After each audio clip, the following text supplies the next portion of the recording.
Bueno, muy bien. Vamos entonces a continuar con nuestro módulo de física ondulatoria,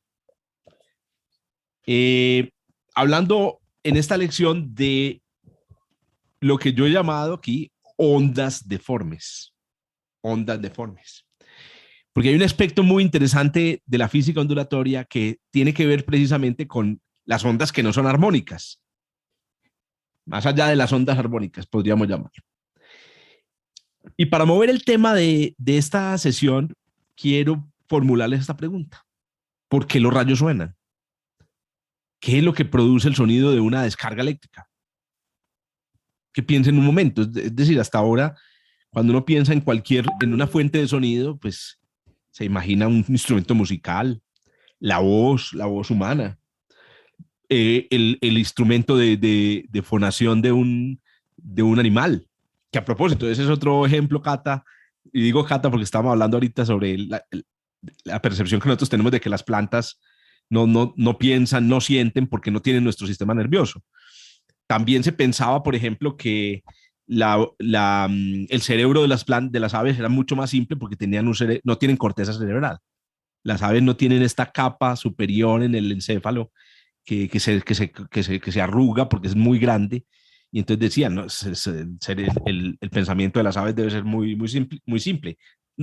Tienen un cerebro súper complejo y un comportamiento súper complejo. Pero me iba a referir al instrumento fonador de las aves. Las aves no tienen laringe y pliegue, sino que tienen una cosa que se llama la siringe, muchísimo más sofisticado, una fuente de sonido muchísimo más sofisticada, y por eso es que las aves tienen la capacidad de producir, incluso de imitar sonidos increíbles. Ustedes han visto pues los ejemplos de aves que imitan sonidos de objetos y de un carro, de una moto. Aquí uno puede tratar de imitarlo, las aves lo hacen de forma completamente. Y bueno, la riqueza de los sonidos de las aves es impresionante.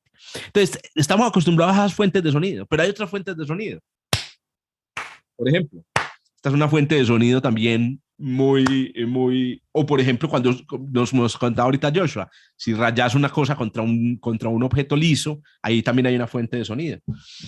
Pero en estas fuentes de sonido uno puede imaginarse cuál es la fuente, digamos, de la vibración. Por ejemplo, en un aplauso, lo que vibra es tu mano. Al golpearse la mano contra la otra, pues hay un fenómeno de vibración. Tú haces vibrar tu mano y ese sonido que ustedes escuchan como un aplauso es el resultado de la vibración de la superficie de tu mano. Pero ¿qué es lo que vibra en un rayo? Esa es la pregunta del millón. A ver, ¿ustedes qué dicen?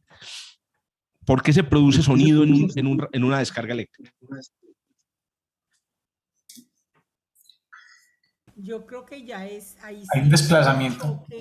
ahí sí es un choque muy fuerte de las moléculas porque el rayo debe transformar las moléculas, no sé, romperlas. Sonia, te estamos escuchando muy pasito, pero yo te escuché bien.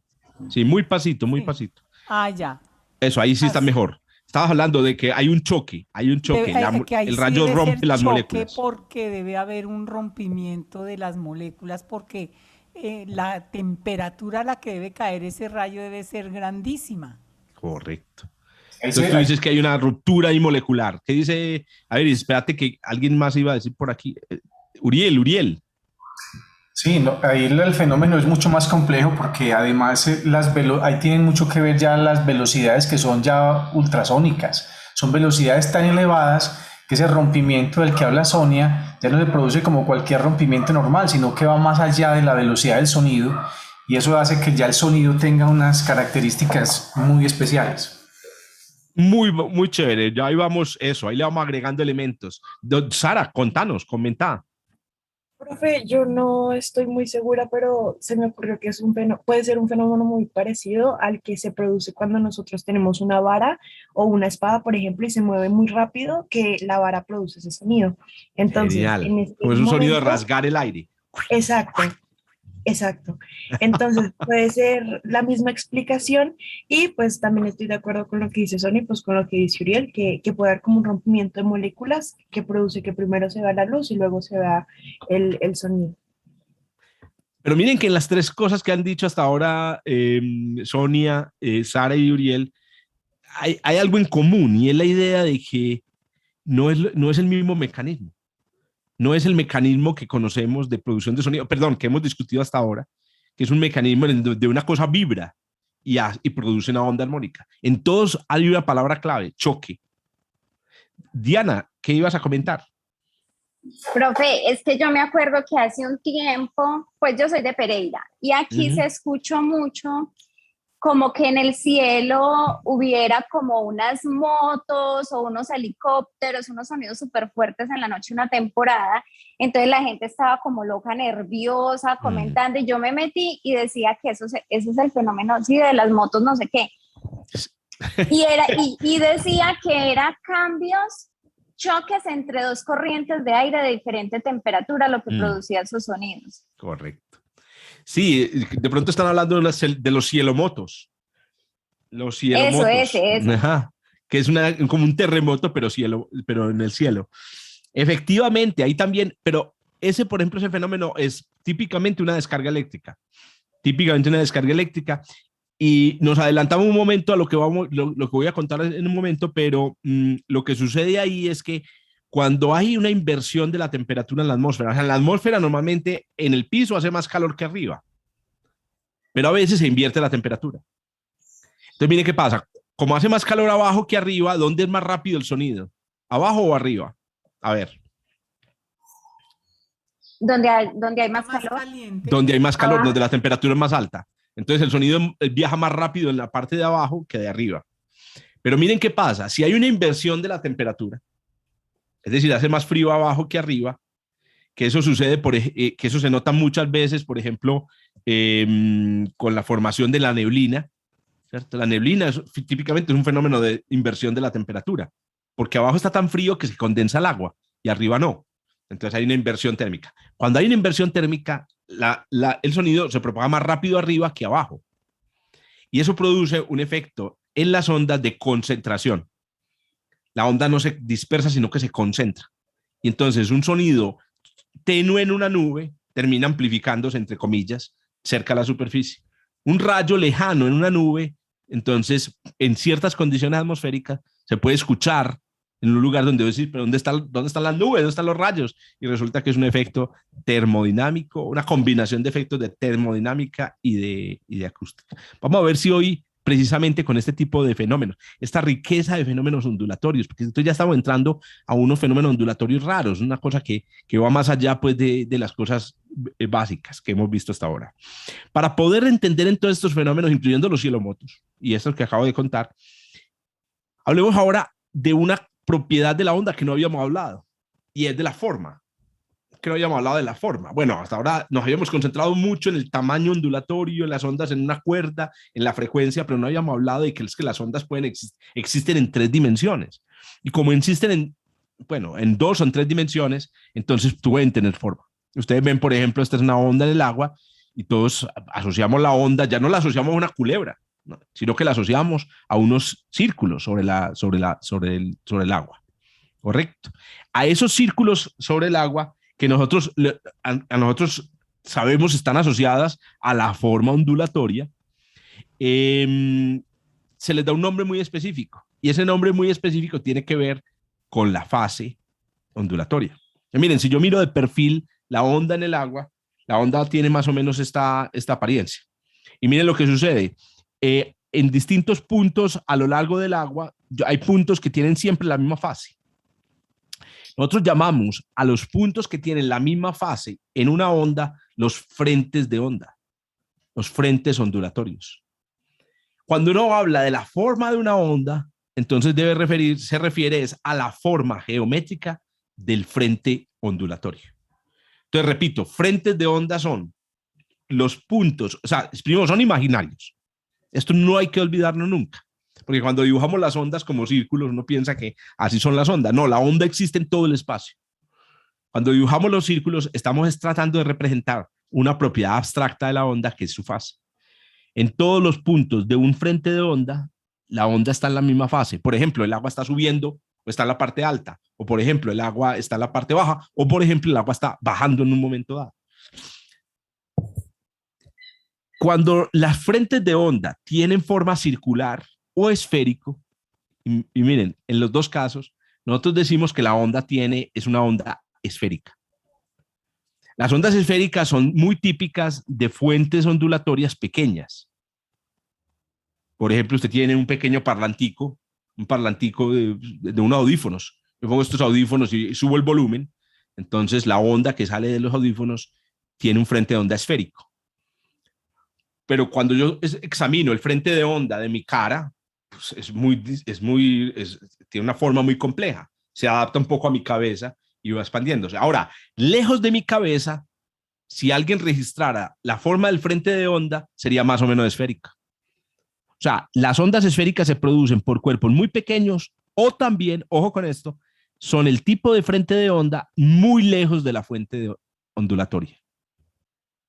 Las estrellas, por ejemplo, son esféricas. Cerca de ellas, el frente de onda es esférico y lejos de ellas también es esférico. Pero incluso una nebulosa, en astronomía, muy lejos de la nebulosa, uno considera que el frente de onda que produce es esférico. Hay una segunda abstracción muy conocida por todos nosotros cuando hablamos de ondas, que es la abstracción que se conoce como los rayos, la abstracción de rayos. Uno cuando piensa, ¿cierto?, en la luz, uno piensa en los rayos del creador llegando sobre unos hilitos que van llegando sobre uno. Uno se imagina la luz como rayos, correcto. Y los rayos no existen, porque las ondas no son líneas. Los rayos son simplemente una abstracción para representar los frentes de onda de una manera diferente. Un rayo es una línea que va perpendicular al frente de onda. Entonces, miren, estas son dos representaciones que nosotros hacemos típicamente de una onda. En este caso es de una onda electromagnética, una onda de luz. La dibujamos con sus frentes de onda o la dibujamos con sus rayos. Pero repito, nada va moviéndose a través de esta línea. Esta línea no existe para la onda. La onda es una entidad omnipresente. Está presente en todos los puntos. Profe, ¿qué es lo que uno ve como rayo? Excelente. Entonces, cuando tú dices, ¿qué es lo que uno ve cuando ve la luz? Ajá, sí. Cuando llega la luz a tus ojos, la onda electromagnética, la información que viene en la onda electromagnética produce una reacción química en tu retina. Lo que es importante es entender que esa información no viene en un rayito, así como en un láser. No es que sean muchos láseres saliendo de la lámpara. Como en un hilo, uno se imagina que es un hilo. Eso, uno se imagina un rayito. Incluso en la antigüedad, que es más o menos el pensamiento que todos tenemos intuitivo, se pensaba que eran partículas que llegaban a tu ojo, o pensaban que eran partículas inclusive que salían de tu ojo. Era más raro todavía. En el caso moderno, la física te dice que no, lo que llega a tu ojo es una onda electromagnética. De la misma manera que tú no piensas en el sonido. Ojo, esta es una manera, como si fueran rayos entrándote en el oído, sino que tú más o menos intuyes que lo que te entra es una cosa que existe, como que llena. Lo mismo sucede con la luz. La luz llena el espacio. Esto que hay aquí es una abstracción. Ahora, es una abstracción muy poderosa y al mismo tiempo muy importante para usarla. Por ejemplo, para entender, ahorita lo mencionaba Sara, el arco iris o fenómenos complejos de la luz. Hay que entender la luz o hay que entender estas abstracciones. Por ejemplo, si yo dibujo una luz utilizando la abstracción de rayos, entonces uno tiene la posibilidad de reconstruir los frentes de onda. Por ejemplo, ¿cómo son los frentes de onda de esta onda? Esta es una onda y dibujo los rayos. ¿Cómo son los frentes de onda? Un punto. Un punto. Perpendiculares, líneas perpendiculares. Eso, entonces miren, los frentes de onda y los rayos siempre van perpendiculares. Entonces, si estos son los rayos, eso quiere decir que la onda viene en esta dirección, ¿cierto? Propagándose con frentes de onda que tienen esta forma. A propósito, a esta onda se la conoce como una onda plana. Las ondas planas. ¿Qué produce ondas planas? ¡Guau! Pues puta, esa es de las cosas más difíciles que existen. En la iluminación, en las técnicas de iluminación, se juega con la forma del frente de onda. Si usted pone un bombillo en el techo de su casa, usted ilumina la casa con ondas esféricas. Pero hay un problema, y es que su casa no es esférica. Entonces el resultado es que su habitación queda iluminada de forma desigual, ¿cierto? Porque la parte que está debajo del bombillo recibe más luz, mientras que la esquina por allá en el fondo recibe menos luz. ¿Cómo hace? A ver, ¿ustedes qué les dice a ustedes la intuición o el conocimiento? ¿Cómo hace usted para iluminar un espacio de forma uniforme? Que haya luz como la misma cantidad de luz por todas las partes, por todo el espacio.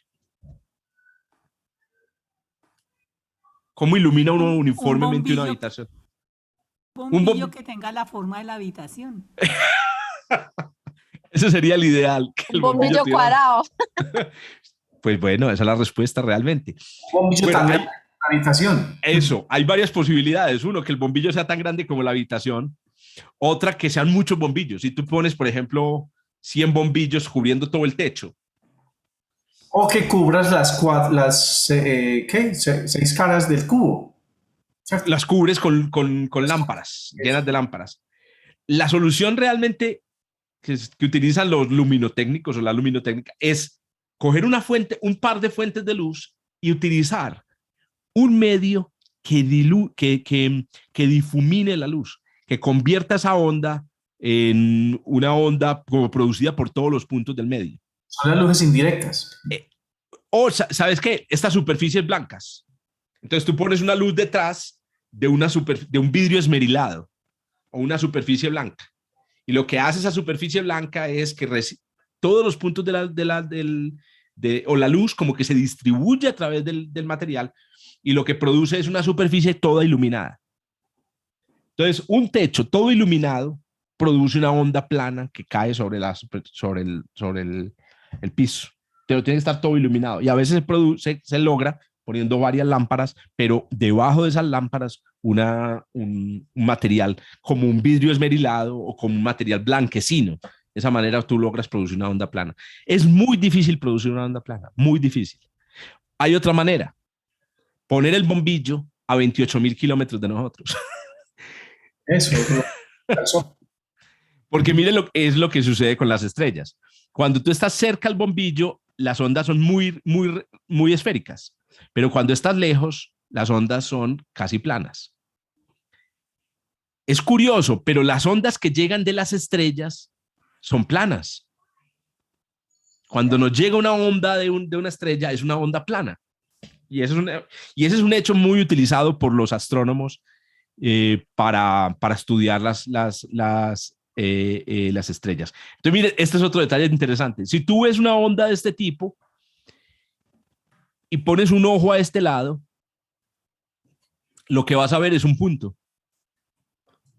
O sea, una fuente de onda con esta estructura se va a ver en tu ojo como un punto. Hágame el favor. En cambio, si tú coges una fuente de onda como estas y pones un ojo aquí, ves un objeto extendido. Hay toda una física, hay unas matemáticas de la conexión entre imagen, frente de onda, rayo, que es bastante complejo. La pregunta por cómo se produce una onda plana y toda la respuesta que yo di se la hicieron estos dos personajes hace bastante tiempo. Se llaman Huygens y Fresnel, ¿cierto? Huygens y Fresnel. Y ellos dos, primero Huygens lo hizo intuitivamente. Huygens era un genio de por allá del Renacimiento científico. El Renacimiento comenzó en los 1300, en realidad. Después vino el Renacimiento del arte, ¿cierto? Que ocurrió en los 1400, 1500, pero hubo un renacimiento científico en los 1600.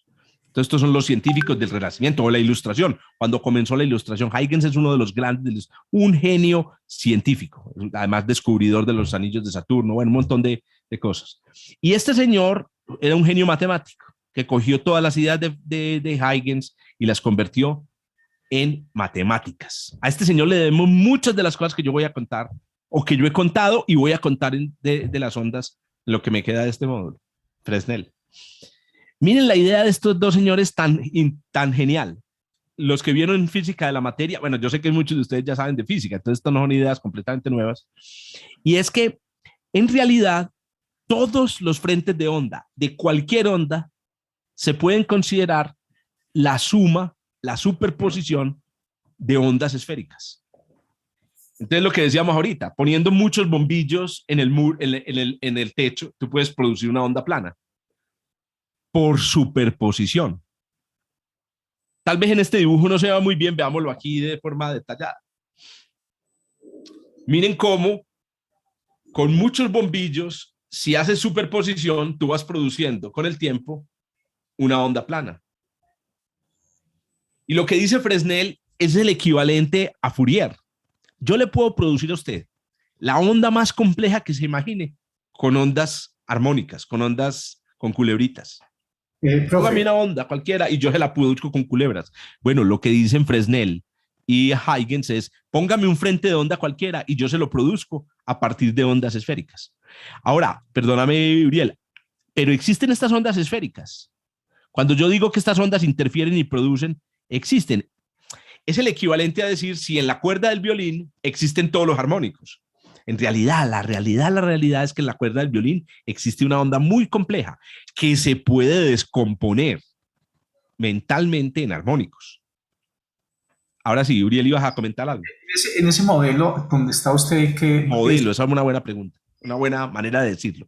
sí, en ese modelo uno ve que a medida que pasa el tiempo, o sea, que pasa el tiempo, los frentes de onda circulares, al irse sobreponiendo, van generando a cierta distancia ese frente de onda plana, pero no pasa así inmediatamente empieza. No sé si me hago entender con Sí, la... claro, sea, claro. Mira una cosa, Uriel, ¿sabes por qué tiene que pasar un cierto tiempo, una cierta distancia para que se vea? Porque tenemos muy poquitos frentes de onda. Ok. Si pusieras más, miren una cosa también muy bacana de la ley de Huygens-Fresnel. Fue un salto cuántico. A ver, ¿qué significa cuando uno dice en español o en ciencia un salto cuántico? Un salto cuántico es realmente Eso, romper algo que parece irrompible, es decir, es hacer una revolución, una, una revolución en un pensamiento, en un descubrimiento, es algo, es claro, un antes y un después, o en inglés lo exacto, que se llama como un milestone, ¿cierto? Que es correcto. un punto especial de inflexión. Ustedes sabían que, me imagino que en el pasado se pensaba que el corazón tenía que ver, era el lugar donde residían las emociones. Inclusive antes se pensaba que era el hígado, los egipcios pensaban que era el hígado, ¿cierto? O en las culturas de Mesopotamia, que eran el hígado donde residían en Mesopotamia. Hubo un momento en el que creo que fue en el Renacimiento, a través de anatomistas que descubrieron que el corazón era una bomba de sangre. Simplemente bombeaba la sangre en el cuerpo, no tenía ninguna función. Eso es un salto cuántico anatómico. Pero miren este detalle, los saltos cuánticos son saltos en los que hay una idea y después hay otra y en la mitad no hubo nada. Eso es lo cuántico, no hay nada en la mitad. Entre la idea de que las ondas se producen, o las ondas, existen las ondas esféricas, y la idea de que las ondas esféricas puedan producir ondas planas, no hubo ninguna idea intermedia. Los saltos cuánticos a veces son saltos espontáneos. Esta es una idea, esto fue un salto cuántico en la historia de la física, porque nos permitió entender las ondas desde una perspectiva muy bacana, una perspectiva de composición. Entonces, miren cuál es la idea. La idea es, ¿cómo puede usted pensar en una onda? En todo el frente de una onda, el frente, hay infinitas fuentes de ondulatorias microscópicas y cada una de ellas produce una ondita esférica. Y esas infinitas ondas, cuando se superponen, producen el frente de onda que sigue. En este dibujo no hay infinitas. En este dibujo pueden haber 200 frentes de onda. Por eso es que no se nota al principio, pero sí se nota después. Si queremos que se note desde muy al principio, tendríamos que poner 8000, ¿cierto? Bueno, y eso aplica para todas las ondas. Inclusive las ondas esféricas también son la superposición de ondas. Ahora, repito, hay que hablar muy cuidadosamente, hay que utilizar muy cuidadosamente el lenguaje, porque entonces la pregunta es, ¿existen o no existen estos frentes de onda? ¿O es una abstracción? Uno lo podría pensar así, imagínense en el agua. En el agua, ahí pasa una ola en el mar. Es que uno puede pensar que cada molécula de agua sube y baja y ella misma es una fuente de ondas. Entonces uno sí puede pensar que estos frentes de ondas son como reales. Son los producidos por cada molécula de agua cuando pasa una ola. Y si es un rayo de luz, pues cada vez que oscilan las cargas eléctricas del aire, producen cada una onda esférica y esa se va superponiendo. Lo mismo con el sonido. Esas ondas son una abstracción, o sea, esto es complejo. Esas ondas son una abstracción realmente de algo que puntualmente está viajando desde el centro donde se generan los fotones, porque uno esperaría que el momento en que se encienda una luz puntual, radialmente empiezan a salir en dirección radial, obviamente, Sí. puntos donde usted, si el tiempo lo ralentizara, estaría viendo viajar fotones, Sí. los podría ver viajar, pero cada fotón está viajando a la misma velocidad que viajan los compañeros que salen al mismo tiempo. Por lo tanto, salen de manera radial. Si usted pudiera unir las líneas que unen los fotones en el viaje, todos estarían formando un círculo alrededor de donde salen. ¿Es eso lo que llamamos onda? Muy interesante, Uriel. Realmente, si tú hablas de fotones en la luz, ya destruiste la onda. Inmediatamente se destruye la onda. Entonces tú no puedes hablar simultáneamente de las dos cosas. Vos lo sabes bien por la mecánica cuántica. Entonces vos no puedes pensar en frente de onda y fotones. No, Pero si vos estás pensando en frente de ondas, no hay fotones. Estaba pensando en un lugar medio. Estaba pensando en un lugar intermedio. Los fotones. Vos sabés que ahí está el problema de la teoría cuántica. No hay lugar intermedio. No, pero podría pensarse como un lugar intermedio donde usted... Abstracto. Abstractamente. Ya. Lleve estos fotones, lo ralentiza, empieza a mirar el frente de los fotones que salen en un tiempo determinado, los une todos y se da cuenta que realmente está generando radialmente una especie de onda, ¿cierto? O sea, estoy hablando pues ya en términos de... Sí, es decir, es una abstracción que a vos te sirve para visualizar la cosa. Esa es la pregunta. Eso. Pues no, pregunto es si también podría funcionar así, es decir... Sí, yo no sé. Ahora, hay un principio que es el principio de parsimonia en la ciencia. ¿Cuál abstracción es más útil? Yo personalmente me quedo con la abstracción ondulatoria de Fresnel y Huygens y no le metería esto porque creo que complicaría la existencia de partículas que se mueven en la onda. Uy, qué pena. Doña Sonia, vos ibas a comentar algo. Estaba pensando que si cambiaba los fotones por electrones. Ajá. Imaginen que usted está en el aire, en el gas, y en el aire se va propagando la luz y va excitando a los electrones, los hace moverse. Entonces, los electrones sí existen. ¿Por qué? ¿Por qué se pueden incluir aquí Sonia y Uriel? Porque los electrones y todos, porque los electrones son fuentes de ondas, fuentes de esas ondas electromagnéticas. Vamos a una abstracción como el principio, se le llama el principio de Huygens porque al principio era una idea sin demostración, pero ahora se llama una ley porque es una cosa que ya se construye desde abajo matemáticamente, es una ley. Una de las mejores maneras de entender una ley es aplicándola, es poniéndola en funcionamiento, y eso es algunas de las cosas que vamos a hacer en lo que queda. Bueno, ¿qué sucede? ¿Y eso para qué nos sirve? Para entender el tema del sonido de un rayo. Bueno, para entender el sonido de un rayo y para conectarnos con este tema de la forma, es que miren que lo que estamos diciendo aquí, las ondas tienen forma. Vamos a introducir aquí un fenómeno del que preguntaba ahorita Sara, y es, ¿qué pasa cuando usted tiene una fuente de sonido que se mueve? O sea, normalmente cuando usted tiene una fuente de sonido, sin importar su tamaño, a gran distancia, entonces miren, la forma de las frentes de onda. Entonces recuerden, no es que la onda solo exista en los lugares azules. No, en los lugares azules está la misma fase de la onda, pero la onda en realidad llena todo el espacio, todo el tiempo, el espacio está llenando. Bueno, si la fuente se mueve, esto es lo que sucede. Si la fuente se mueve, ojo, los frentes de onda siguen siendo esféricos, pero el centro de cada frente de onda no es el mismo. Porque claro, el primer frente de onda, que es el que está más afuera, miren, este de acá, tiene centro en donde arrancó la fuente, pero el siguiente frente de onda tiene centro desplazado hacia la derecha, y el siguiente frente de onda tiene el centro desplazado un poquito hacia la derecha. Profe, ¿eso es en espacios abiertos o cerrados o en cualquiera?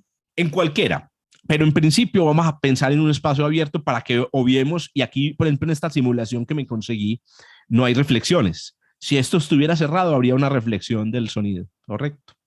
Por ejemplo, Pero- aquí yo vuelvo con mi lago que está aquí al frente, y Dale, aquí dale.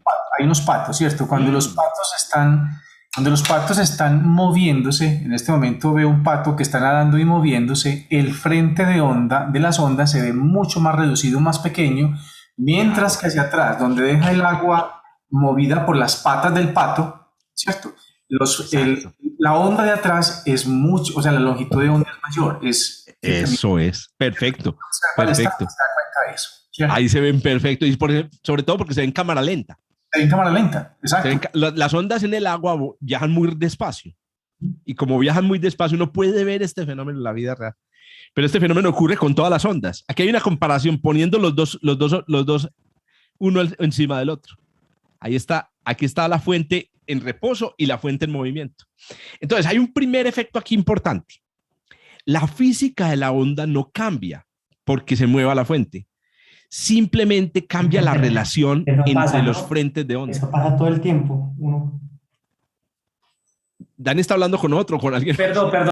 Ah, tranquilo, no te preocupes, Dani. Correcto. Muy bien. Y aquí es donde aparece el famosísimo efecto que ustedes conocen también. Yo sé que esto no es una cosa nueva para ustedes, sino que vamos a ir con esta cosa construyendo la respuesta a un fenómeno cotidiano.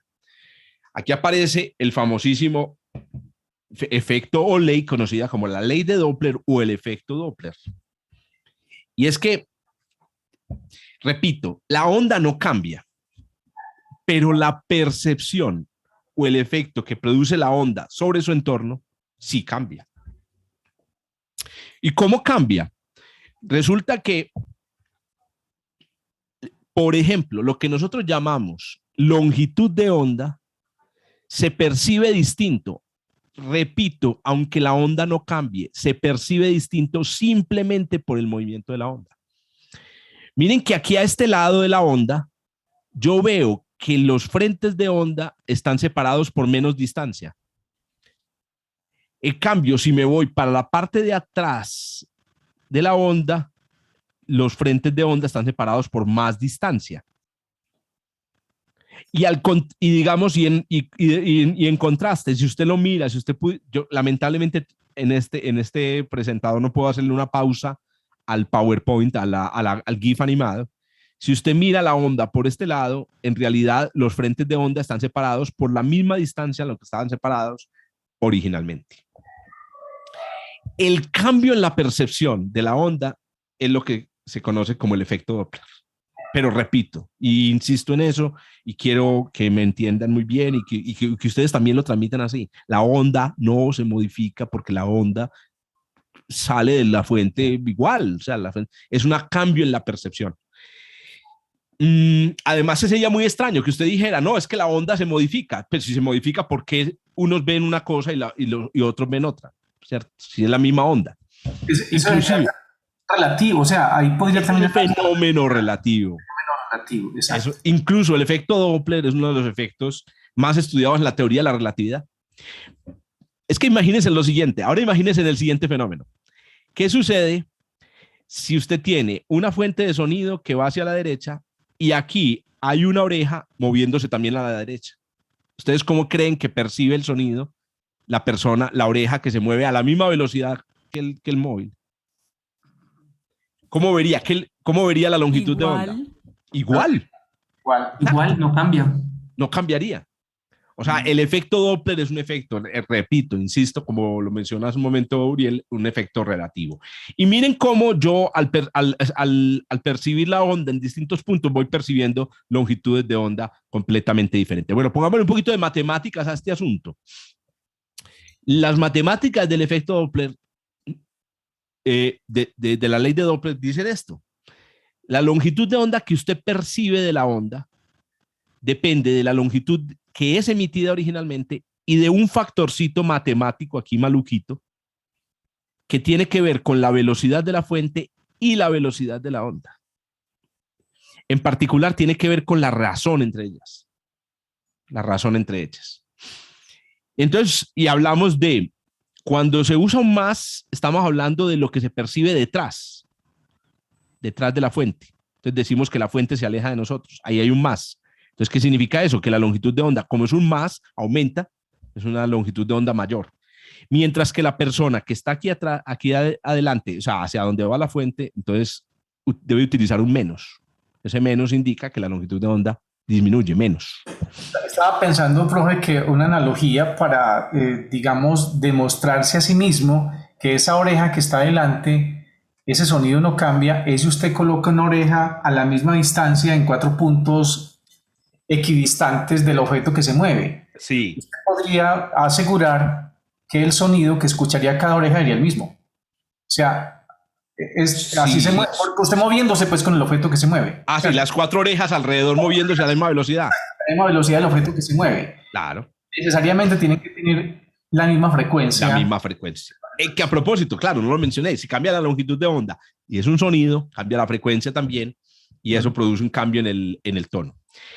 Entonces, el efecto Doppler se puede cuantificar así, pero en realidad en física lo cuantificamos es con el cambio porcentual que sufre la longitud de onda o la frecuencia. O sea, en qué porcentaje cambia la frecuencia. ¿Y por qué lo cuantificamos así? Porque es muy sencillo calcular el cambio porcentual. El cambio porcentual en la frecuencia o en la longitud de onda, en cualquiera de las dos, es simplemente igual a la división entre la velocidad de la fuente por la velocidad de la onda. A esta cantidad la llamamos nosotros en física el corrimiento Doppler. Se la denota, y yo aquí utilizo mucho las letras que utilizamos los astrónomos. Yo soy físico, pero obviamente pues toda mi investigación ha sido en astronomía. La letra que nosotros utilizamos es una letra que se llama la Z, muy famosa, Z. La Z de la astronomía es eso, es el cambio porcentual. ¿En qué porcentaje cambia la frecuencia o la longitud de onda? Cambio porcentual. Entonces recuerden, es simplemente la velocidad de la fuente sobre la velocidad de la onda. Miren esto. Cuando la onda se percibe con menos longitud de onda, Z es negativo. Cuando la onda se percibe con más longitud de onda, es positivo. Y cuando la onda se percibe exactamente como se emitió, el Z es exactamente 0. Entonces uno con Z puede juzgar si la fuente se acerca, si la fuente se aleja, con el signo solamente. Dependiendo del signo puede juzgar este tipo de movimiento relativo respecto a nosotros. Todos conocemos,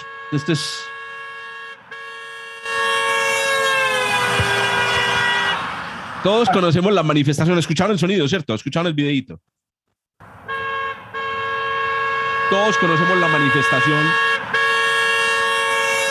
evidente del efecto Doppler, también conocido como el Swanfonson, por un video. Swanfonson. Un video que circuló por ahí de un venezolano explicando qué era el Swanfonson. Cuando escuchamos pasar un carro a alta, Swanfonson, ¿cierto? Swanfonson.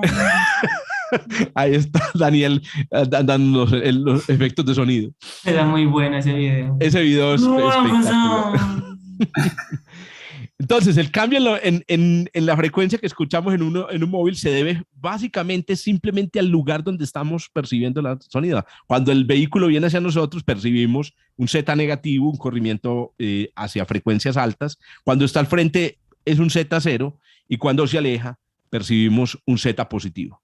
Correcto. Y es un cambio, ese cambio es el que escuchamos en este video. Esta es la manera, pues, digamos,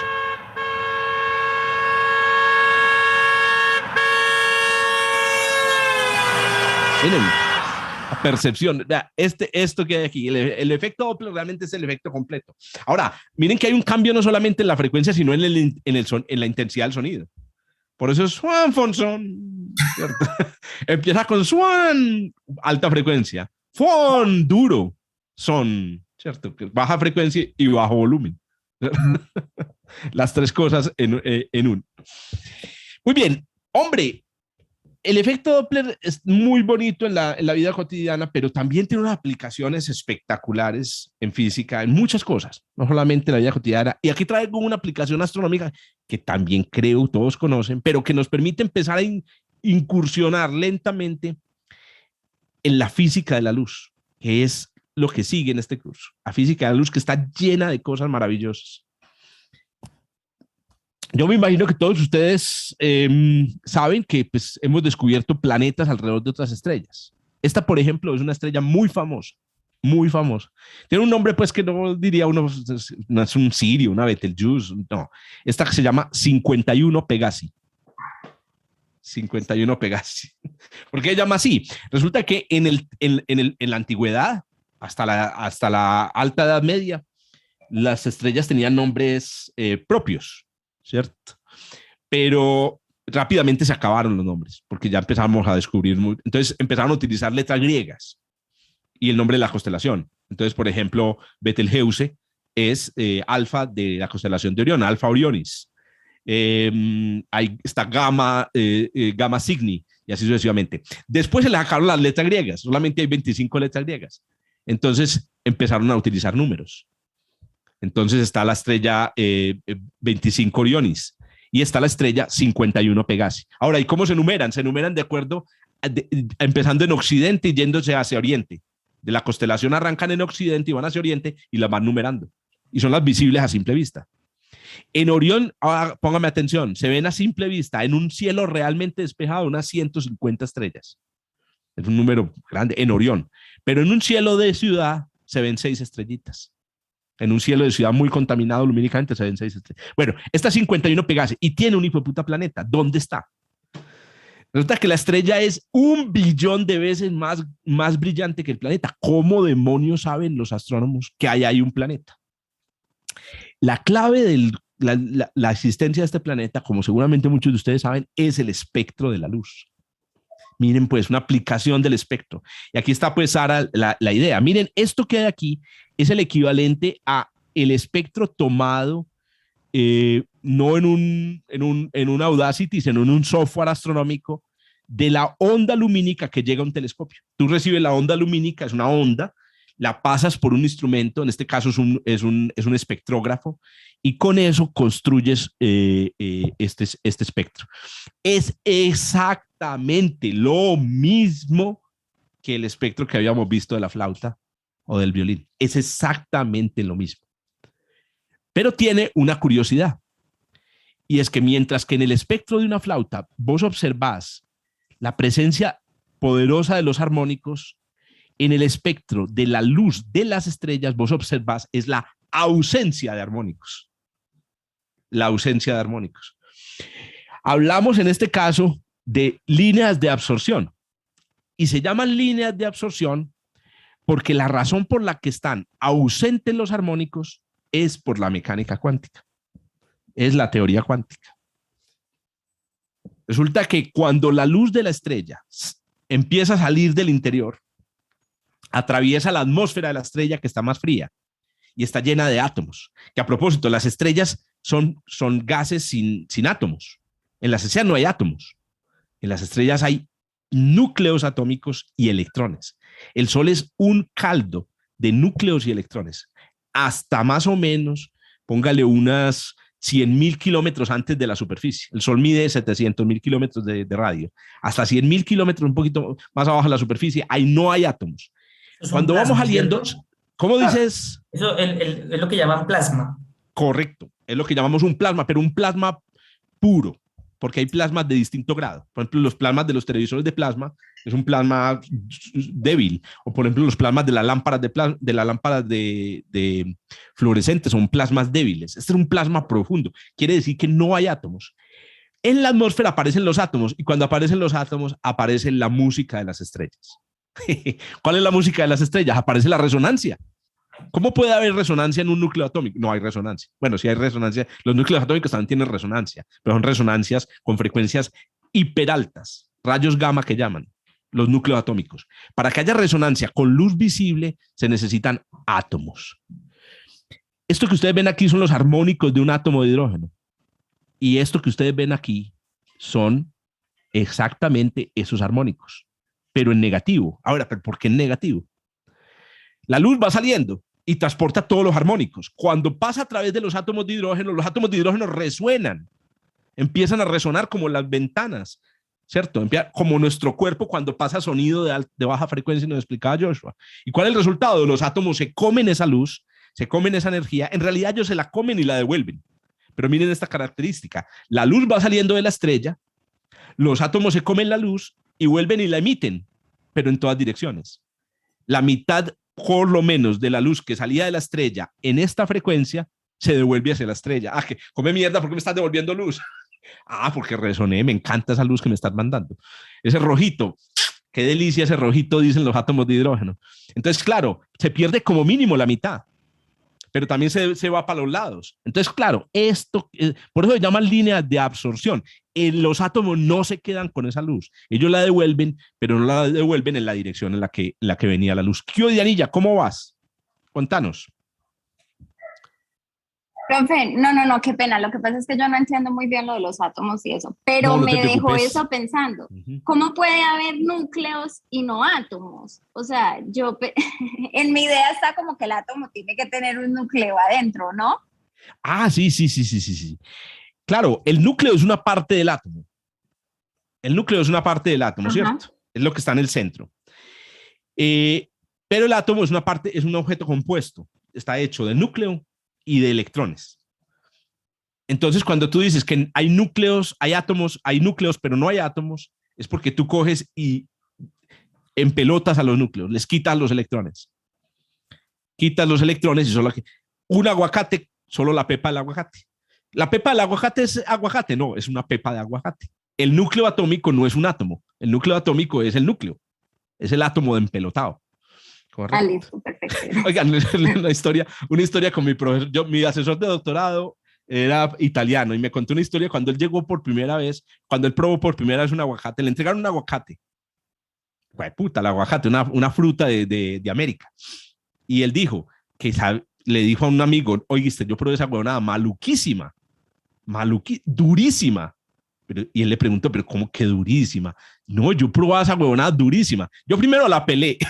Le quitó la cáscara. La cáscara era gruesísima. Yo quité toda la cáscara. Qué hueva. Bueno, entonces así es. Una pepa de aguacate no es el aguacate, es la semilla del aguacate. La planta del aguacate encontró una trampa y es que puede poner grasa afuera y entonces los animales van por esa grasa y se tragan la puta pepa o botan la pepa y así sale otro árbol de aguacate. Cabeza de chorlito. Entonces miren cómo se ve el espectro. Aquí está el espectro por el que preguntaba Sara. Este es un espectro tomado con un telescopio en Chile. Lo tomó una estudiante del pregrado de astronomía desde Laureles. Ah, qué nota. Es decir, eso es muy, muy satisfactorio. Uno en Laureles, su puta, y ella misma, pues yo estuve en esa sesión de observación, pues tuve el placer de estar, ella misma abre la cúpula del telescopio, mueve el telescopio, le dice a la cámara que tome una foto, ¡pum! Y aparece una estrella. Listo, hágale. Ahora llega y coge y activa el espectrógrafo, y el espectrógrafo, que es un Audacity óptico, que saca el espectro. Ahora, este espectro que apareció en internet no es el espectro que se toma, es así como se toma. Pero para ayudar en la representación, para ayudarle a los humanos, que somos muy malitos con los gráficos de Excel, con los gráficos cartesianos, se hace estas representaciones del espectro. Entonces, ¿qué se muestran aquí? Las longitudes de onda se muestran con colores, porque claro, distintas longitudes de onda producen ya en la retina unas sensaciones de color. Y los lugares donde no hay luz se representan o sea, aquí donde hay menos luz, se representan con unas rayas oscuras, ¿cierto? Esto es un espectro de...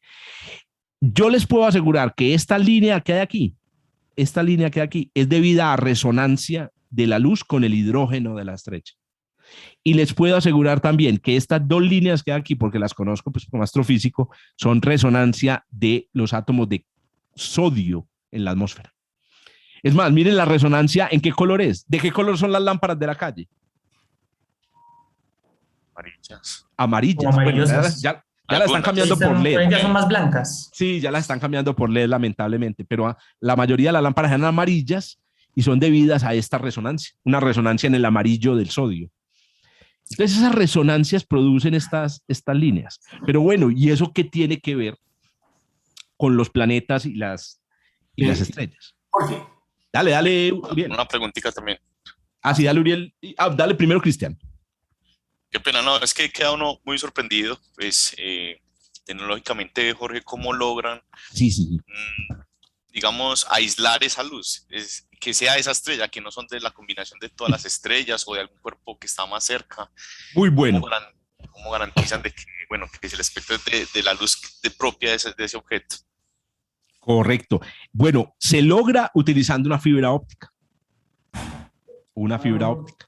El telescopio se dirige en una dirección y en el centro del lugar donde llega la onda, llegan ondas de distintas fuentes, como tú dices, pero si tú orientas la onda, entonces, y hay una fibrita óptica, si tú orientas la fibra óptica en un ángulo que coincide con la dirección solo de la estrella, por esa fibra óptica solo entra la onda de la estrella.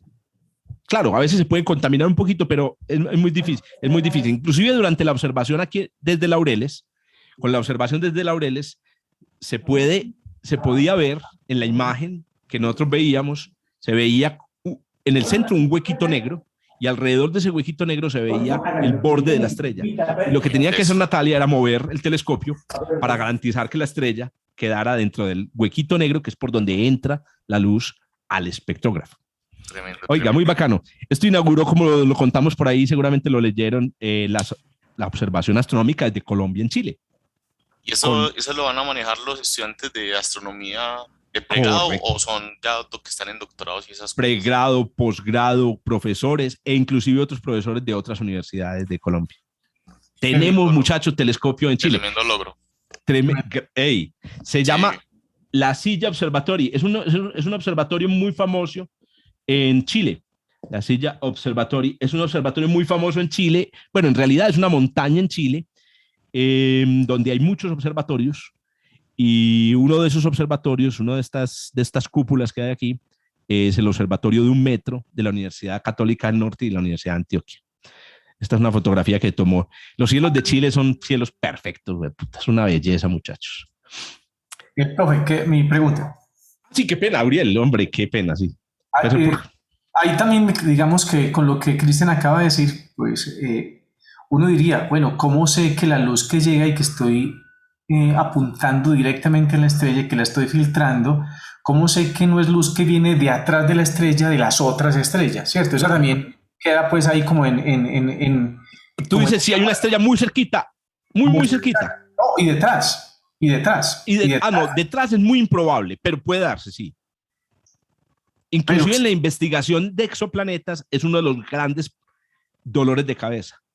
Que tú puedes descubrir un planeta y resulta que puede ser el efecto es de una estrella que está detrás, como tú dices, sí. Exactamente. Ahora mi pregunta era esta ya con el tema es, yo puedo hacer un paralelo, yo podría hacer un paralelo entre el espectro de la luz visible proveniente de una estrella y el espectro producido por el sonido de una onda que se mueve, que se encuentra en el camino objetos que están quietos. Es decir, la onda golpea. Chévere, muy lejano.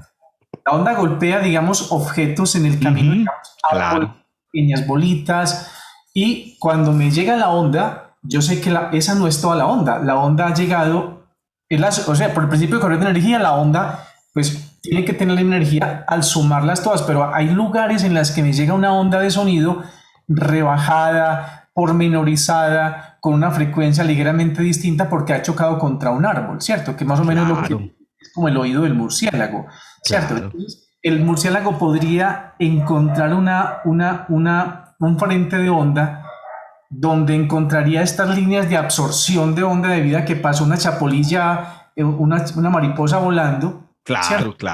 Entonces podría verla también no hacia arriba, sino incluso hacia abajo, o sea, muy parecido al espectro de luz. Claro, al espectro de absorción de las estrellas. El espectro de absorción, nosotros descubrimos resonancias atómicas. Entonces ya ustedes saben que de esta manera usted sabe de qué está hecha la estrella, por ejemplo. Pero ¿qué pasa, Uriel, con tu experimento? Que es muy válido. El problema es que las resonancias atómicas son muy precisas, muy definidas. En cambio, cuando tú atraviesas, por ejemplo, un mueble, un árbol, etcétera, las resonancias son mucho más complejas. Lo que sí estoy seguro es que los animales que utilizan los espectros para percibir el mundo, como por ejemplo los murciélagos, tienen un sistema muy sofisticado. A esto se le llama análisis espectral. de análisis Porque, espectral. de hecho, los murciélagos podrían Y estoy identificar. seguro, perdón Uriel, termino ahí ya para complementar como la respuesta, estoy seguro que utilizan lo que tú dices, utilizan la absorción. Por ejemplo, lo que decía Joshua ahorita de cómo se hace este efecto de sonido 8D, es un análisis espectral. El oído, cuando percibe que se pierden ciertas frecuencias porque el sonido pasó a través de la cabeza, está haciendo un análisis de absorción espectral, de que se absorbieron ciertos armónicos. Exacto. Sí, lo único que yo quería pues es como comentar que ese espectro podría verse de manera similar con el sonido y con la luz. ¿Cierto? Correcto. Sí, la analogía es completa. Lo bueno de la física ondulatoria es que sirve para hablar de cosas tan distintas como una flauta y un exoplaneta. Es una belleza, ¿cierto? Bueno, miren esto es un pedacito. Miren que no es lo mismo, es el espectro completo. Miren que no es un pedacito. Les voy a pedir, esto es un examen, pilas pues. Esto es para el quiz de la próxima. Díganme por qué las líneas de absorción de Arcturus no coinciden con las del Sol. Que aquí están las dos, el Sol y Arcturus. Miren que ahí están las resonancias atómicas. ¿Por qué no coinciden? Deberían ser las mismas. ¿Será que los átomos son distintos en Arturo que en el Sol? Es porque Arcturus se está moviendo. Está moviendo el corrimiento al rojo. Está haciendo es un Doppler ahí. El efecto Doppler. Y en particular es un Doppler hacia el rojo. O es decir, hay un aumento en la longitud de onda. Entonces les pregunto, listo, entonces miren, los átomos son los mismos, pero hay la absorción o la frecuencia, la longitud de onda que se ve llegar del espectro de Arcturus está corrida al rojo. Entonces, ¿Arcturus se está alejando o se está acercando? Se está alejando. Alejando. Se está alejando la longitud de onda. ¿A qué velocidad? Ahí está la pregunta del millón. Ahí está la pregunta del millón. Sí. ¿A qué velocidad? Entonces miren cómo calculamos cómo Z. calculamos en astronomía la velocidad. Lo primero que necesitamos hacer es calcular la diferencia en las longitudes de onda, pero no la diferencia, en este caso es una diferencia en nanómetros. Entonces miren, aquí estoy 884 y este es 883.8 más o menos.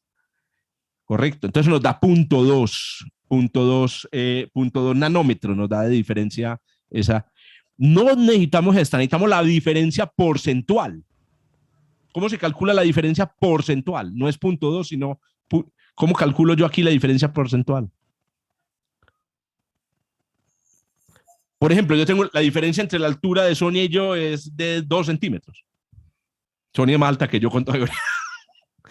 Esa no es la diferencia porcentual, esa es la diferencia absoluta, 2 centímetros. ¿Cuál es la diferencia porcentual? Hay que dividirla.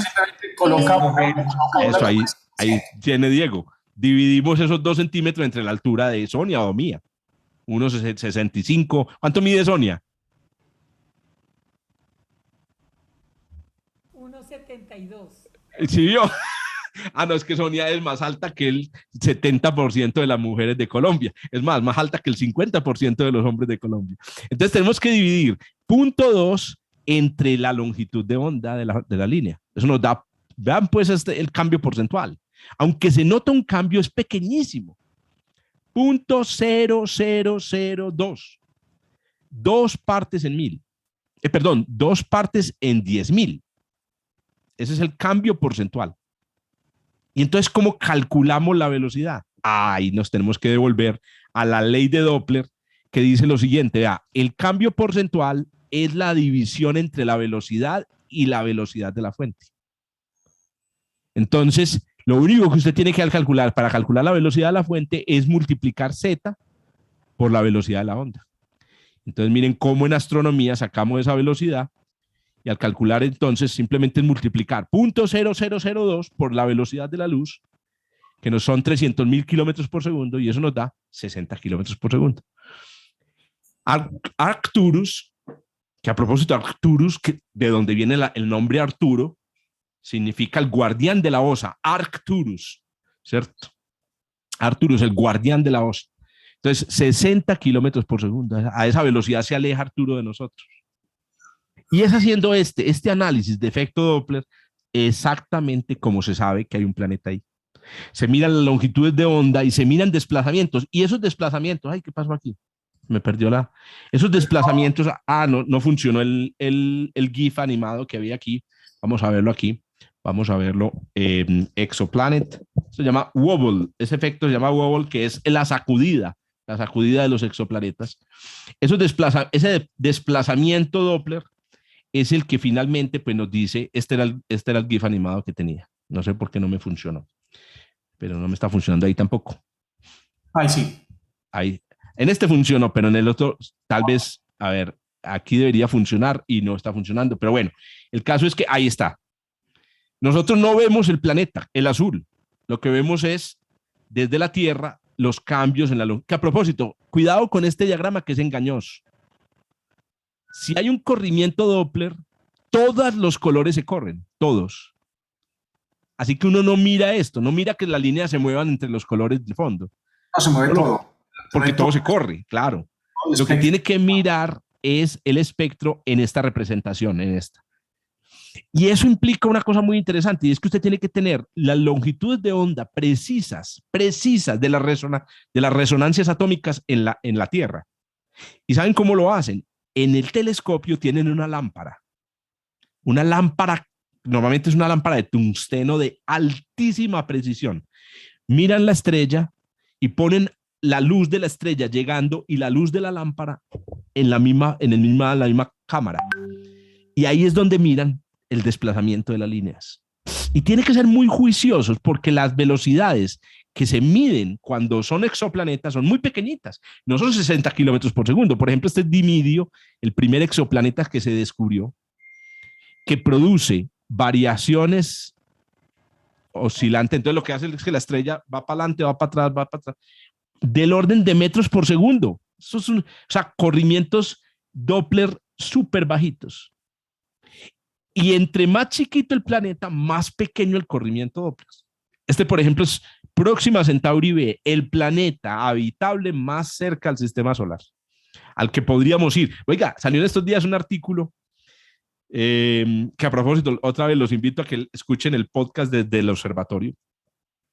Y ahí se va a comentar, lo comenta el profesor Pablo Cuarta. Salió un artículo donde unos ingenieros del JPL hicieron un cálculo utilizando la ley de Moore, que dice cuánto crece la tecnología en el tiempo exacto, usando una especie de ley de Moore en el que estimaron que en el año 2250, hágame el dibujador, más o menos 10 años, tenemos la tecnología ya fina para que hayan humanos llegando a Próxima Centauri B. 2250. Tengan en cuenta que ese es más o menos el tiempo que nos separa de, qué sé yo, de la Reina Victoria. ¿Sí o qué? Es decir, ya no estamos hablando de tiempo así como remoto, 3000 años en el futuro. No, estamos hablando del tiempo que nos separa a nosotros de la Reina Victoria. Ya vamos a estar llegando a este planeta. Y miren la señal de velocidad radial. Es una señal de kilómetros por hora. Produce una variación en el movimiento de la estrella que es de apenas unos kilómetros por hora. Por eso es tan difícil de ver. Porque ¿quién saca de ahí, pues, digamos, esa variación? Recuerden, esta culebra que hay aquí es esta culebrita.